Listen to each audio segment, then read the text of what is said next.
moi. Bénisse son Saint-Nom. Alléluia. Praise the Lord. Alléluia. Alléluia.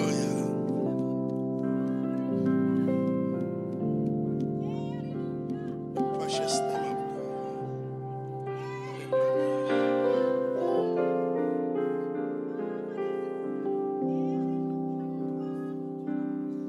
Alléluia. Gloire à toi, Seigneur.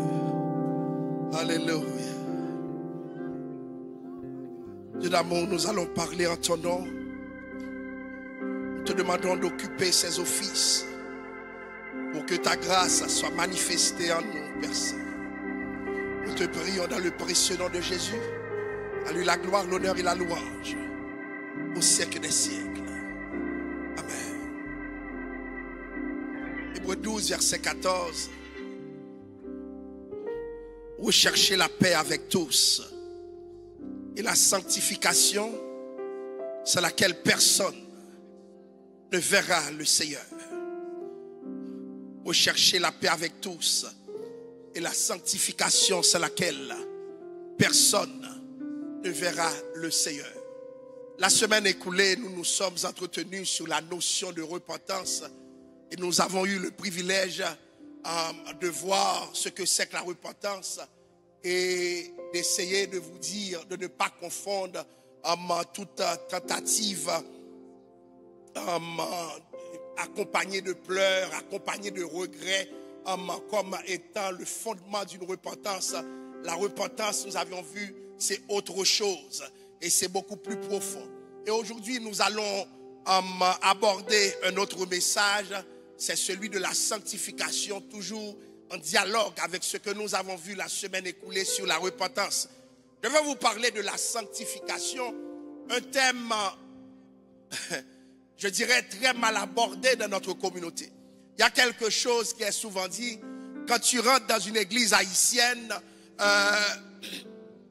si tu veux savoir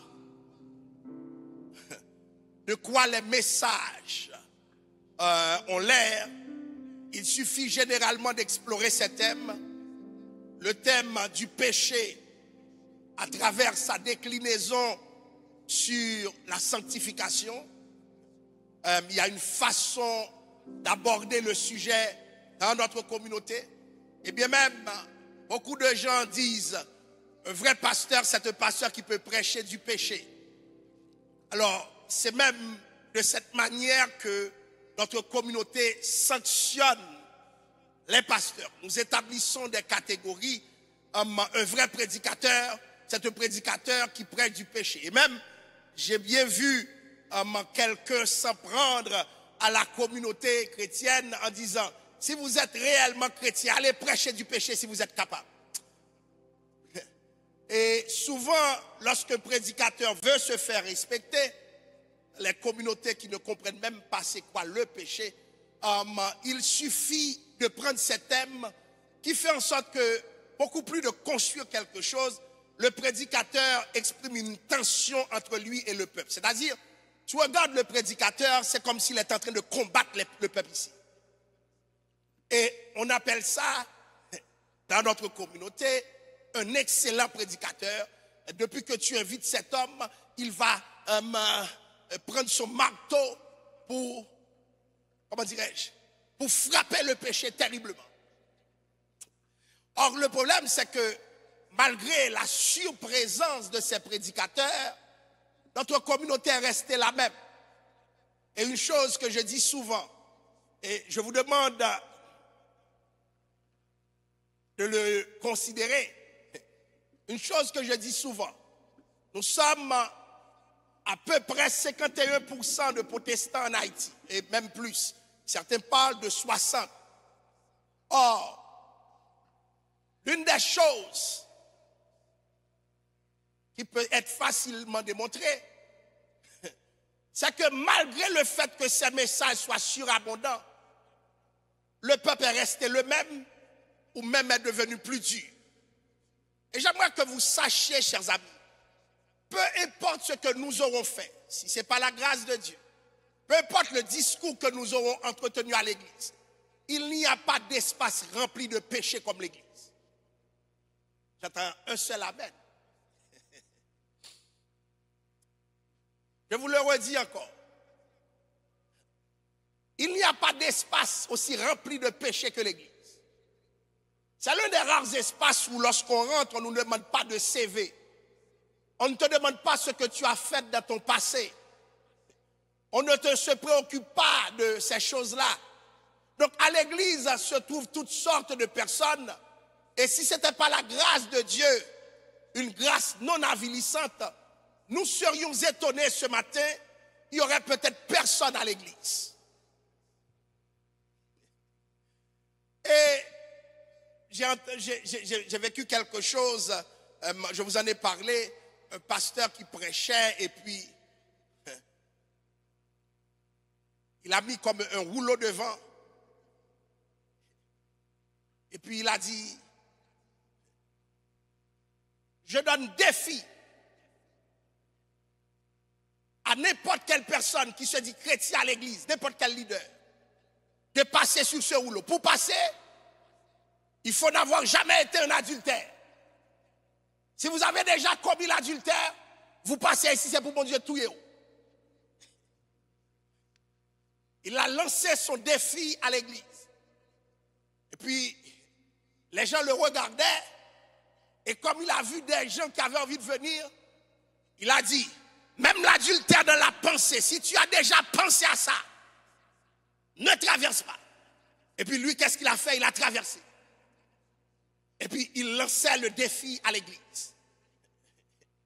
Pendant qu'il a fini de lancer son défi, je vais vous dire quelque chose. Nous lançons des défis là où nous sommes forts. Il faudrait commencer à énumérer la liste des péchés. Énumérer la liste des iniquités. Pour nous parler mal. Pour sorcellerie. Pour méchanceté. Ce n'est pas adultère seulement. Parce que l'adultère, c'est trop facile. La liste des péchés. Pour la colère. Excès de colère. Je pourrais multiplier la liste. Les tripotailles. Je pourrais multiplier la liste. Les mauvaises pensées. Je pourrais multiplier la liste. Et demander à cet homme de traverser. Cet homme choisit là où il est fort. Et il est en train de shooter sur le peuple, sur l'assemblée. Et c'est pourquoi le discours sur la sanctification, généralement dans notre communauté, c'est un faux discours basé sur des péchés sélectionnés. Je le répète, nous choisissons les péchés que nous voulons, nous les sélectionnons, ensuite nous déterminons ce qui est péché et ce qui ne l'est pas. De sorte que notre peuple, notre communauté est souvent scandalisée par un seul type de péché. Mais, chers amis, est-ce que vous savez qu'il y a des gens qui ne sont pas convertis, qui ne vont pas faire ces péchés, mais qui n'iront pas au ciel pour autant? Voilà pourquoi ce matin, avant d'entrer dans le message de la sanctification, nous devons faire une différence entre ce qu'on appelle sanctification et la morale. Je ne vous prêche pas la morale ce matin, parce que certains discours sur le péché sont des discours moralistes. La morale, c'est un précepte humain.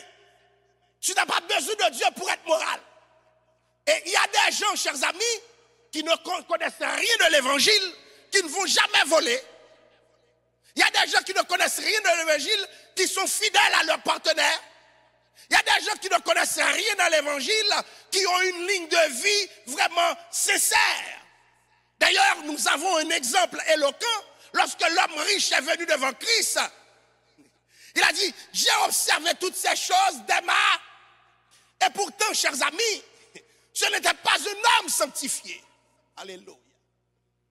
De toute façon, à 95 ans, je prends un âge que personne dans l'église a.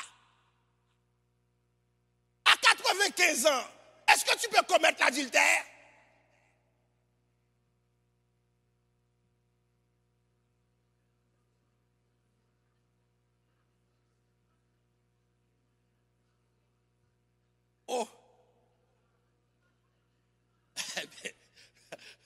Bon, je vais l'argent plus loin. Parce que je ne comprends pas.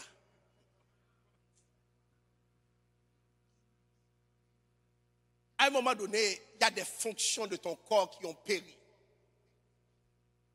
L'autre jour, j'ai vu sur YouTube une vidéo. 103 ans. Marié à 103 ans. Ah, il ne va rien faire dans le mariage. Il va prier le Christ dans le mariage. Il va prier matin, midi, soir pour jeûner avec quelqu'un. Mais j'ai vu quelqu'un, hier c'est sur YouTube, un Haïtien qui aurait 138 ans. Et puis qui demande de mourir parce que ça fait longtemps qu'il est là. Il a dit, il n'a plus personne, tous les gens sont morts autour de lui. Mais il a 138 ans. Et sur ces 138 ans, il a passé plusieurs femmes qui évidemment furent mortes. Mais arrivé à un certain âge, il y a le corps a certains conditionnements qu'il perd. Il y a des choses qui manifestement ne vont plus vous intéresser. Est-ce que vous êtes là avec moi? Ceux qui sont dans le domaine de la santé, donnez-moi un amen. Aidez-moi à passer mon yo pas quoi. Passer tout le temps capable. Ça fait les bons dieux pour grâce. Profitez. Comprenez, chérie? Yes. Par contre, pour combien de temps là sous terre? À un moment donné, comme tout homme, tu vas finir par ne plus être un robuste. Ça va cesser. Et les jours sont courts. Et de leur dit, mon Dieu, pour qui ça? C'est seulement ce petit temps que nous avons pour vivre. Ceux qui aimeraient vivre au-delà de 100 ans, donnez-moi un amen. Oh. Gloire à Dieu. Bon, moi, ça ne m'intéresse pas. Bon, l'âge qui arrive, il faut m'aller moi-même. Je ne suis pas pour rester sur cette terre. Non, il faut que je m'en aille. Alors, c'est pour vous dire que plusieurs des messages que vous entendez sur la sanctification ne sont que l'expression de ce qu'on appellerait une morale chrétienne. Or, le problème de la morale, on n'a pas besoin d'être chrétien pour être quelqu'un de moral. Est-ce que vous avez déjà, dans certains milieux, rencontré des gens qui sont très moraux, mais qui n'ont rien à voir avec l'évangile? Ça vous a déjà arrivé? Et voilà pourquoi il y a une façon d'approcher le discours de la sanctification. Quelqu'un qui est mondain, qui n'a rien à voir avec Dieu dans la salle, peut se croire même plus chrétien qu'un chrétien ici. Pourquoi? Parce que le discours, c'est un discours moralisant. Et souvent, plusieurs de mes pères, plusieurs de mes collègues, lorsqu'ils approchent la question de la sanctification, nous présentent une morale chrétienne. Or, le problème de ce discours, c'est que même si tu y es exposé, tu vas quand même tomber dans le péché, et ceci régulièrement, parce qu'un discours moral ne peut pas t'empêcher de pécher. Je le répète, à plusieurs reprises, j'entends des gens parler de sanctification, mais dans une perspective morale. Or, la sanctification n'a pas une visée morale, parce que la sanctification, c'est quelque chose de divin. La morale dit comment l'être humain doit se comporter en fonction des lois, des traditions, de la société, de la philosophie. Alors que lorsque nous parlons de la sanctification, c'est l'œuvre de Dieu à l'intérieur de la personne. Alléluia. Si Dieu ne te travaille pas intérieurement, tu ne peux pas être sanctifié. Si la grâce de Dieu ne t'accompagne pas, peu importe tes efforts, même si tu ne vas pas faire l'adultère, même si tu ne vas pas forniquer, même si tu ne vas pas dans la liste des péchés officiels de l'Église, tu vas quand même avoir un problème de sanctification parce que le péché te travaille. Voilà pourquoi, lorsque nous parlons de sanctification, nous devons faire attention. Parce qu'il faut d'abord voir l'œuvre de Dieu. Donc, c'est quoi la sanctification? C'est le processus par lequel un croyant est mis à part pour Dieu. Et lorsque ce croyant est mis à part pour Dieu, il est transformé à l'image de Christ. Autrement dit, la sanctification, chers amis, c'est une œuvre divine. Et cette œuvre va solliciter ta collaboration. Mais c'est d'abord l'œuvre de Christ, l'œuvre de Dieu, si vous voulez, dans notre vie. Nous allons voir ce matin, je sais que l'heure est avancée, d'abord la sanctification positionnelle, ensuite la sanctification pratique ou encore progressive, et enfin la sanctification ultime ou bien absolue dans certains registres. Quand on parle de sanctification positionnelle, c'est un statut que tu as acquis en Christ. Dès le moment de ta conversion, tu es déclaré saint. Comment ça se fait? Alléluia. Cette sanctification, celui qui prend Christ a changé de position. Le jour où que tu acceptes Christ, ta position n'est plus la même. Dieu t'a repositionné à cause de Christ dans ta vie. C'est-à-dire, alléluia, avant même que tu aies fait quel que soit l'effort possible, avant même que tu aies essayé quoi que ce soit, Dieu te met là dans la position où tu peux vivre ce qu'il a voulu pour toi. Parce qu'en dehors de cette position, il ne peut pas y avoir de sanctification. Alléluia. C'est-à-dire, avant que Dieu te formule ses exigences, alléluia, Dieu commence par te positionner.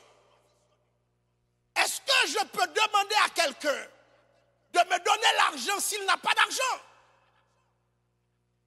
Autrement dit, dans la sanctification positionnelle, Dieu nous met en position pour donner ce qu'il réclame de nous.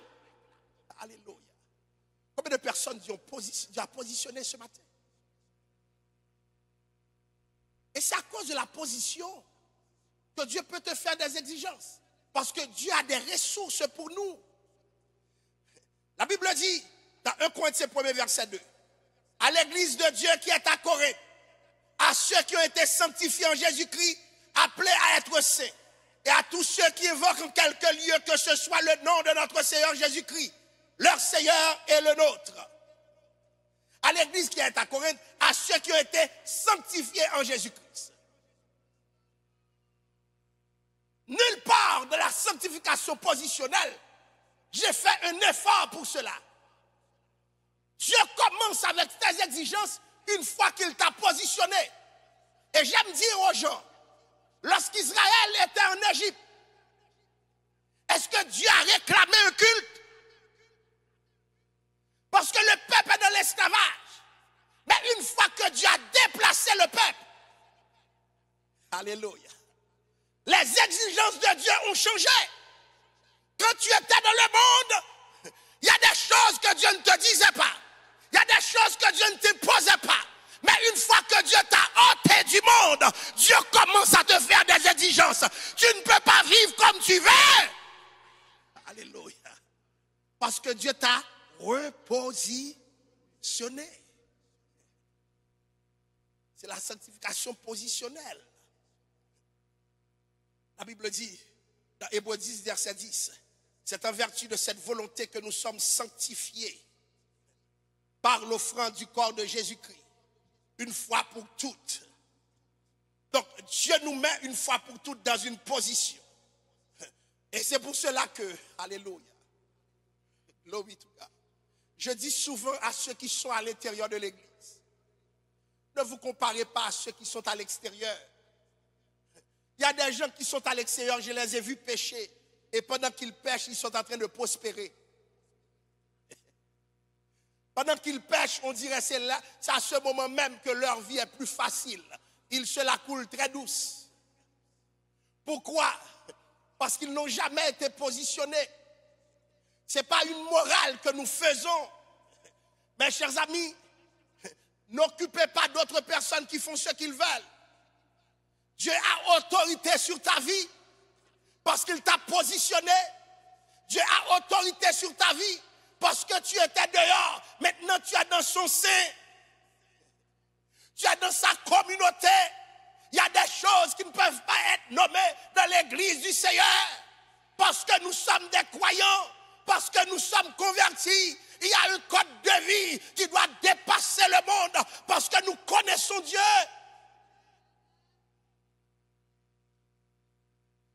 Paul disait que j'ai jugé ceux du dehors. Ils peuvent faire ce qu'ils veulent parce qu'ils ne sont pas dans la position pour faire ce que Dieu veut. Ils ne sont pas dans la position pour connaître la volonté de Dieu. Beaucoup de gens pensent que l'évangile, c'est un discours. Beaucoup de personnes sont des grandes autorités intellectuelles. Ils lisent la Bible, mais ils ne la comprennent pas. Pourquoi d'après vous? Parce qu'ils n'ont pas reçu la position. Alléluia. C'est une grâce, oui, ce matin, que nous soyons en position pour être sanctifiés. Dieu nous met en position pour accomplir ses exigences. Maintenant, sans la position, tu ne vas nulle part. Donc, beaucoup de personnes à qui on demande de changer, chers amis, il faudrait prier pour eux pour que Dieu leur change d'abord de position. Autrement dit, prier pour leur conversion. Parce que si la personne n'est pas convertie, il y a des attentes qu'on ne peut pas avoir à l'égard de ces personnes. Et malheureusement, comme nous faisons à l'église, nous comptons quand les gens sont convertis. Nous établissons des statistiques. Il y a des églises qui disent « j'ai tant converti », etc. J'aimerais vous dire quelque chose. La conversion, ce n'est pas quand j'ai prié pour toi. Je peux prier pour toi. Quelqu'un peut prier pour toi, mais tu n'es jamais converti. Alléluia. Est-ce que l'église est là ce matin? Quelqu'un peut avoir jeûné avec toi, tu n'es pas converti. Tu peux être à l'église, tu n'es pas converti. Alléluia. Tu peux gravir les échelons, avoir tous les titres, tu n'es pas converti. Et c'est pourquoi Paul parlait des faux frères. Histoire de pasteur Baptiste. À 90 ans, son ministère aux États-Unis a pu croître de façon exponentielle. Tout le monde le félicitait. Il avait plein de mentorés, de gens qu'il a conduit à venir à Christ. Et puis en fin de carrière, cet homme, finalement, eut à dire, devant l'assemblée, en pleine cérémonie de baptême, « Je veux être baptisé !» Les gens regardaient, les gens se sont dit, « Ah, à cet âge, ses capacités mentales sont affaiblies. » Le gars insistait, « Je sais ce que je dis. Je veux Christ maintenant. Je veux me faire baptiser. J'ai jamais été baptisé. » Il insistait pour dire, « Je veux Christ. » Bien-aimé, je vais vous dire quelque chose. Ce n'est pas le titre qui fait de moi quelqu'un de converti. Ça n'a rien à voir. Si Dieu ne m'a pas visité, si Dieu n'a pas convaincu ton cœur de péché, de justice, de jugement, tu n'es pas converti. Parce qu'aujourd'hui, nous aimons les titres. Et nous, regardez la nomenclature. Certains même apôtres, archibishop, pas d'autres, docteur, prophète. Aujourd'hui, pasteur n'est rien là. Révérend, la nomenclature, elle est belle, elle est agréable. Mais je vais vous dire, devant Dieu, la véritable nomenclature, c'est est-ce que tu es saint ou non? Si je ne t'ai pas positionné, je ne te connais pas. Peu importe tes performances à l'église, je ne te connais pas. Peu importe que tu chantais, je ne te connais pas. Tu étais pasteur, je ne te connais pas. Tu étais dame missionnaire, je ne te connais pas. Alléluia, je ne te connais pas. Ce matin, je vous pose la question, est-ce que Dieu vous connaît? Est-ce que Dieu vous connaît ce matin? Il y a ce chant qui dit, si vous comptez moun. Est-ce qu'on peut vous compter ce matin? Est-ce qu'on peut vous compter ce matin? Seulement ceux que Dieu a positionnés avec sa main forte, seulement ceux que Dieu a retirés du monde peuvent être appelés saints. D'ailleurs, dans la Bible, les chrétiens ne s'appelaient pas chrétiens. Déjà, ce n'est pas eux qui se sont donné ce nom. Deuxièmement, le nom dans l'histoire avait une connotation péjorative. Quand on t'accusait de chrétien, on t'accusait aussi historiquement, à un certain moment, de cannibale. Parce que c'est des gens qui mangent en cachette un corps et qui boivent du sang. Parce que la manière dont l'église était organisée dans le temps, tu ne pouvais pas sortir de l'extérieur et assister. Donc les gens qui étaient là, c'était des croyants. Est-ce que vous êtes là? Donc comme ils entendaient ce que ces croyants disaient dans les églises maisons, ils pensaient, ou bien à tort ou à raison, que ces gens étaient des cannibales. Donc le mot chrétien dans sa première acception, c'était un mot difficile à assumer. Parce que ça rimait avec persécution. Si quelqu'un t'accusait de chrétien, tu devais te battre avec cette personne parce que s'il s'avérait que tu étais chrétien, on va te tuer. Et dans la Bible, Paul n'appelait pas les gens chrétiens eux-mêmes. Salut pour moi qui? Les saints. Je connais un homme comment? Comment? Hein? C'était ces mots qui étaient à la mode. Et surtout le mot saint. Parce que ceux qui ont la position que Christ a donnée sont appelés à être saints. Alléluia. Parce que Dieu leur a donné cette position. L'une des prières que nous voulons faire dans l'église d'aujourd'hui, c'est qu'il n'y ait plus de croyants véritables avec la sainteté de Dieu. Parce que Dieu les a positionnés. Une fois qu'ils sont positionnés, ils peuvent vivre la sanctification progressive.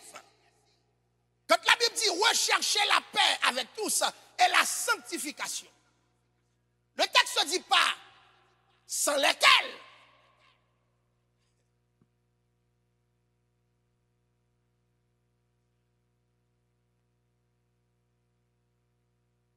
Si tu n'es pas sanctifié, tu n'iras pas au ciel. Maintenant, si tu n'as pas la paix avec quelqu'un, est-ce que tu iras quand même au ciel? Oui. Oui. La différence entre la sanctification et la paix, c'est deux personnes qui le font.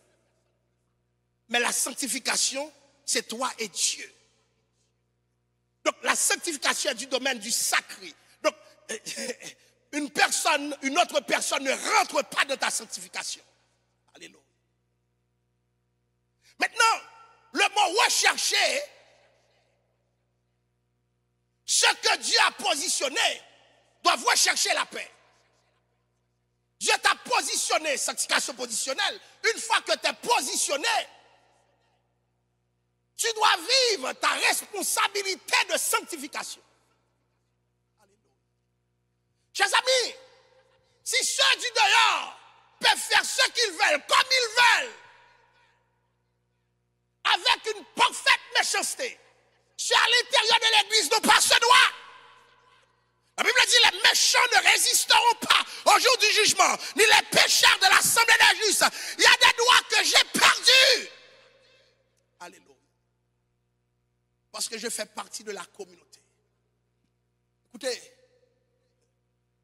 on n'a pas à établir ici un système pour surveiller est-ce que vous péchez. Je connais un pasteur qui a ses détectives. Vous voyez de qui je parle? Ah, je ne connais pas. Ils aiment parler, pas dans tripotaille. Des détectives qui sont là pour aller veiller, est-ce que frère un tel péché? Est-ce que c'est un tel péché? Écoutez, Nous n'avons pas ce rôle dans l'église de Jésus-Christ. Alléluia. Si Dieu t'a positionné, tu dois prendre ta responsabilité. Ce n'est pas le pasteur de prendre cette responsabilité pour toi. Alléluia. Personne à l'église ne peut prendre cette responsabilité pour toi. Malheureusement, certaines personnes peuvent respecter un leader, un pasteur, à cause d'eux, ils ne pêchent pas, parce que le pasteur les surveille. Mais le jour où tu ne seras pas surveillé, qu'est-ce que tu feras? L'église doit être responsable. Il y a des bagages qui marcher dehors pour me connaître. C'est ta responsabilité de savoir si ta vie est juste. Pendant qu'on donne à cette scène, je n'ai pas à te demander est-ce que ta vie est juste, mais c'est ta responsabilité parce que Dieu te jugera. Alléluia. Dieu te jugera parce que ton péché, il le connaît. Ton péché, il le voit. Ce que tu caches à d'autres hommes, ce que tu caches à d'autres femmes, le Seigneur le sait. Le Seigneur connaît ta vie. Le Seigneur te sonde et il te connaît. Il sait que tu marches. La parole n'est pas sur tes lèvres. Il l'a saisie. Alors arrête ton péché. Arrête ton mal. Arrête ton iniquité. Car Dieu t'a déjà positionné. Est-ce que tu es capable de laisser ce péché? Bien sûr. Bien sûr, tu es capable. Parce que c'est Dieu qui fait grâce.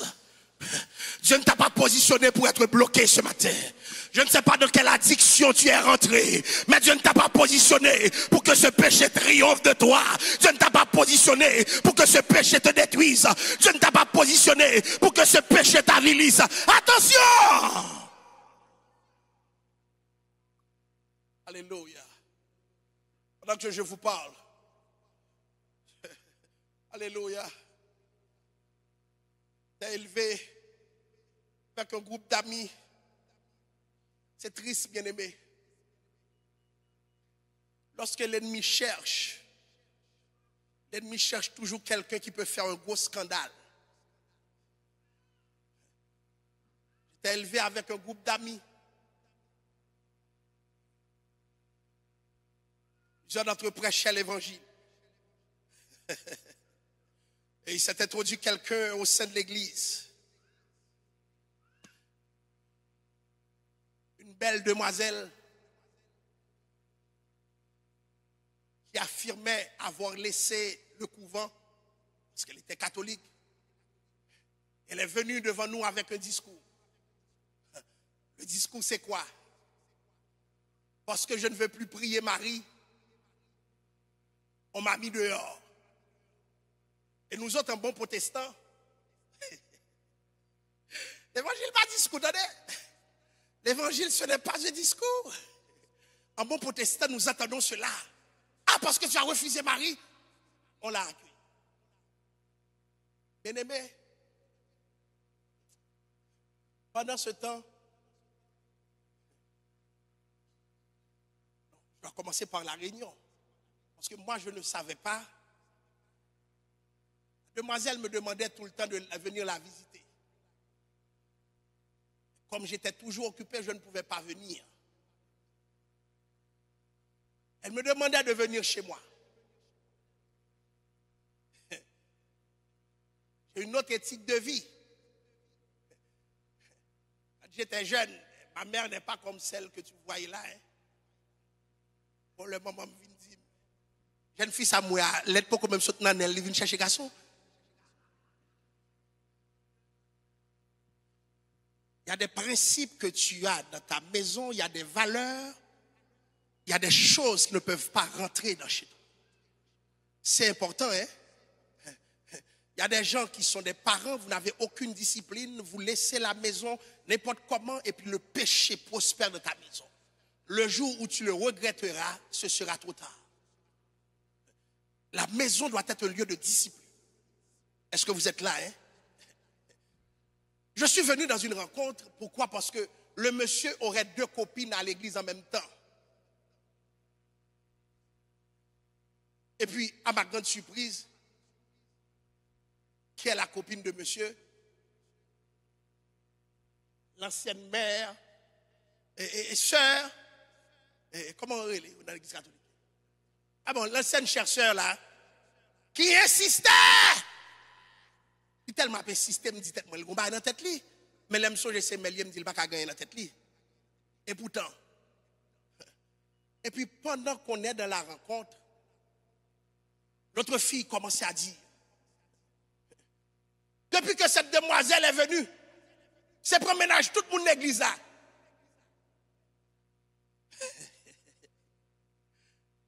Il est tête comment Véronique à l'époque. Parce qu'elle parle changer non, elle parle non l'autre l'église encore. Et puis je voyais la fille imperturbable dire dans la rencontre. Et puis qu'est-ce qui t'arrive? Ça devrait être pour toi seul? Bien aimé, on était juste abasourdi. Attention à qui nous accueillons. Il y a une jarionne dans l'église.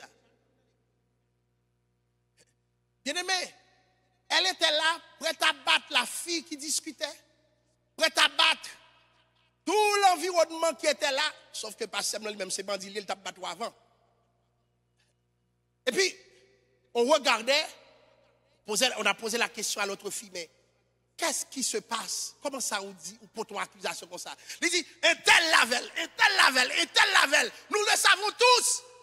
On a dit, pas le boulevard d'elle tout. Alléluia. Chers amis, pendant la rencontre, on l'a excommunié, imperturbable.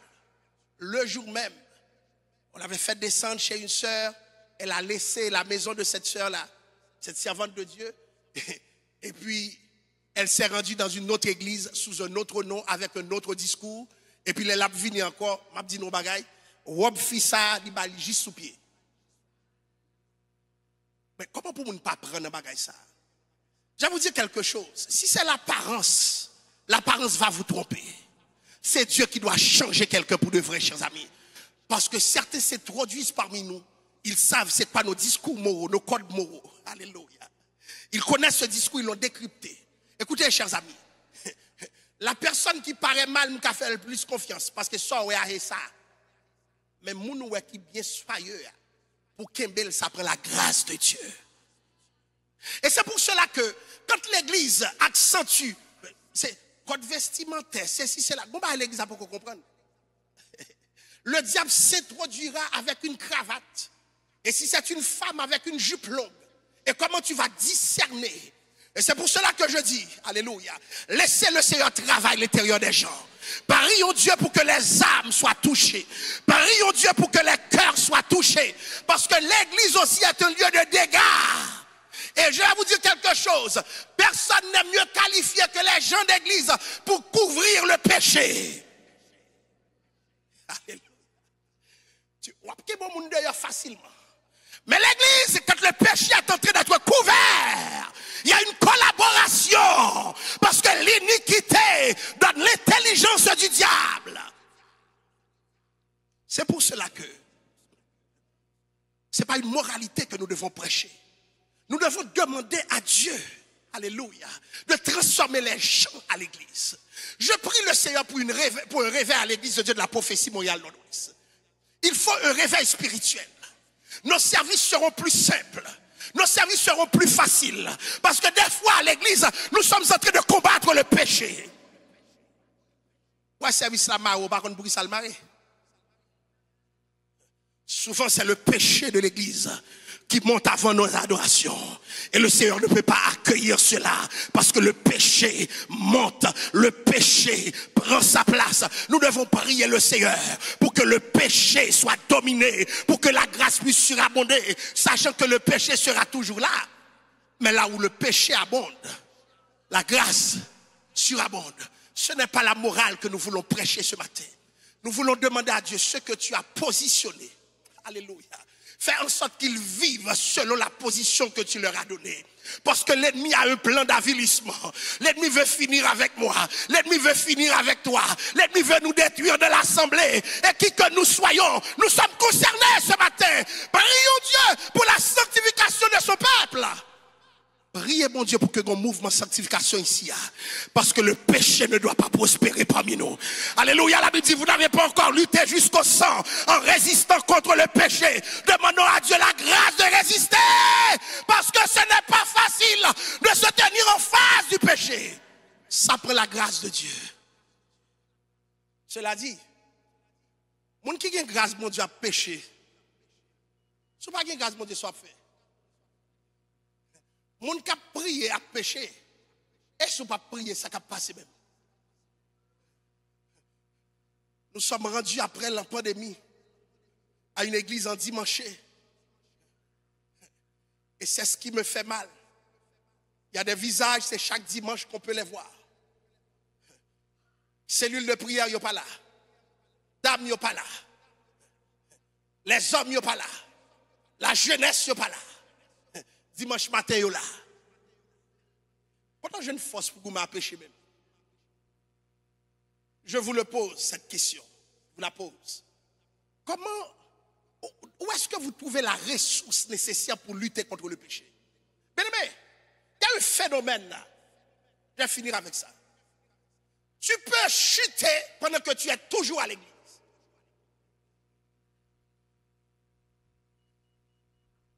C'est pour cela que il faut que nous changions notre pratique.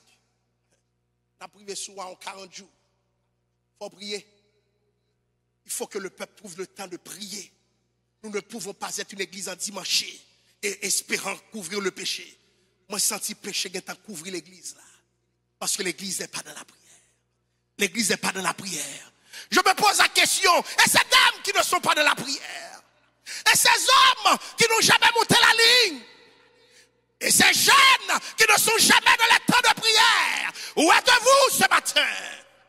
Dimanche matin ne peut pas suffire. Alléluia. Pour lutter contre un mal dominant, tu dois avoir des ressources.